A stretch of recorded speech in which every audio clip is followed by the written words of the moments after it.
Hi guys, Kate here from Ray White Darwin, and today I just want to talk you through something that I feel is quite relevant to any landlords out there who have a vacant investment property, just based on a recent experience that I've had. It's with regards to presentation and particularly as well with straight appeals, so we'll get stuck in. So point number one is presentation of the garden.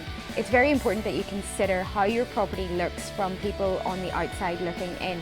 This ties into straight appeal. Tenants will do drive-bys of properties before they come to view them, so it's very important that your property is presented to the best possible standard. Recently, I had a property that I just took over and the garden really let the whole property down. To the point where it's cost a lot of money for that landlord to get the garden back up to a good standard. So just be aware of that. Make sure that you're maintaining your garden throughout the vacancy period to give you the best possible chance of renting your property in a reasonable time frame.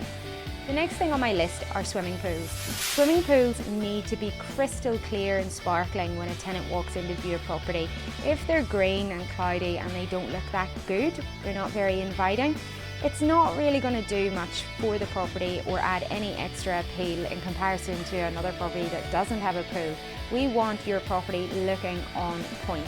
So just make sure that you're maintaining your pool throughout the vacancy period. One way to do this is engage a local pool contractor, or if you've got the time yourself, just make sure you're popping around there, putting in the essential chemicals needed and that the filter's running.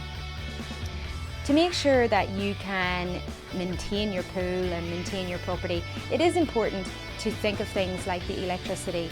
I would advise that you leave the power on throughout the vacancy period for multiple reasons. Obviously, the pool pump won't work without power. If you have contractors coming in and out to do small jobs for presentation purposes, they'll need power. But also, when we show a property, we like to get there a few minutes early. Turn the lights on, turn the fans on, and if it's particularly hot, we'll turn an aircon on as well. We want your property to be as inviting as possible for tenants. So a way to do this is by using fans and the air cons, which we need power for. So definitely try to remember to keep your power connected throughout your vacancy period. The fourth point on my list is cleaning. You hear me talk about it all the time. It's very simple. Just make sure that your property is clean and presented well. It's nice to have a good fresh smell for tenants when they walk in the door. As we always say, first impressions count. Last but certainly not least is property maintenance. Are there a few things that you've noticed throughout the years at your property, like chips on door frames or the security screens are a little bit frayed and they need replaced? This is the time to do it. Before you put your property on the market, make sure that your property is presented to the highest standard that it can be. It will all pay off in the end, and trust me, it's worth it. So that's it guys, my 5 top tips on presentation to make sure that you get the most out of your property when it's on the rental market.